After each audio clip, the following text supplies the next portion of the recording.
Imagine कीजिए कि पूरा यूनिवर्स, हर गैलेक्सी, हर स्टार, हर प्लैनेट, हर वो चीज जिसे आपने कभी जाना है, वो सब किसी एंटिटी के सपने से ज्यादा कुछ नहीं है। इस समय आपको लग रहा होगा कि आप एक वीडियो देख रहे हैं। आप अपने हाथ में डिवाइस को महसूस कर सकते हैं। आप ये शब्द सुन रहे हैं। लेकिन क्या हो अगर ये सब एक मायाजाल हो?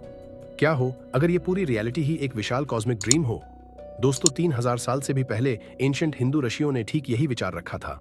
उन्होंने हमारे यूनिवर्स को एक सोते हुए भगवान विष्णु के सपने के रूप में बताया, जो एक विशाल कॉस्मिक सांप की कुंडलियों पर रेस्ट कर रहे हैं और अनंत कॉस्मिक ओशन में तैर रहे हैं। और अब मॉडर्न साइंटिस्ट्स और फिलोसोफर्स भी सोचने लगे हैं कि शायद वो प्राचीन आर्षि सही थे। प्राचीन हिंदू शास्त्रों के अनुसार भगवान विष्णु यूनिवर्स को बनाए रखने वाले प्रमुख देवताओं में से एक हैं। लेकिन क्रिएशन शुरू होने से पहले भगवान विष्णु एक योगा निद्रा में कॉस्मिक सर्पेंट शेष की कुंडलियों पर रेस्ट करते हैं, जो कॉस्मिक वाटर्स में तैरता है। जब विष्णु सपने देखते हैं तो उनकी नाभि से एक कमल उत्पन्न होता है और उस कमल से प्रकट होते हैं सृष्टिकर्ता ब्रह्मा जी, जो यूनिवर्स की रचना करते हैं, जिसमें है प्लैनेट्स, स्टार्स, लाइफ, इंसान, सब कुछ। लेकिन यहीं से बात और भी शॉकिंग हो जाती है। जो कुछ भी ब्रह्मा जी ने रचा है वो सब सिर्फ विष्णु जी के सपने के अंदर ही मौजूद है। और जब विष्णु जी नींद से जागते हैं तो पूरा यूनिवर्स वापस एम्प्टीनेस में मर्ज हो जाता है। हिंदू दर्शन का एक डीप थॉट है माया।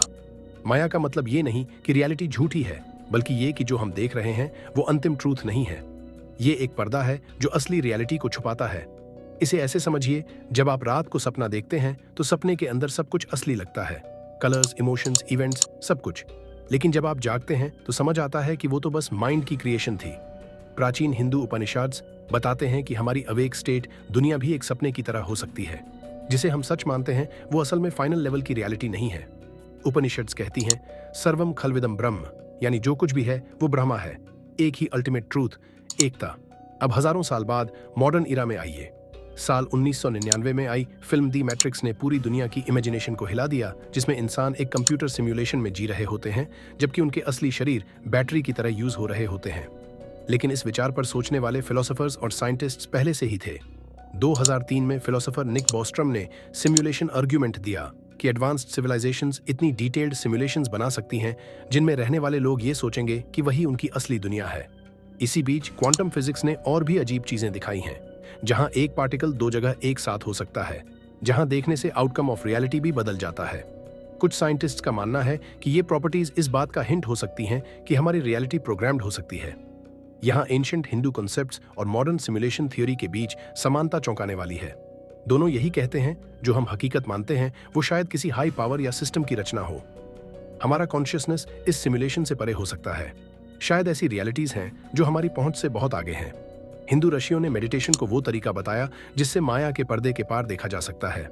आज न्यूरोसाइंटिस्ट भी रिसर्च कर रहे हैं कि मेडिटेशन से ब्रेन फंक्शन कैसे बदलता है। शायद इससे लोग रियलिटी को अलग नजरिए से देख सकते हैं।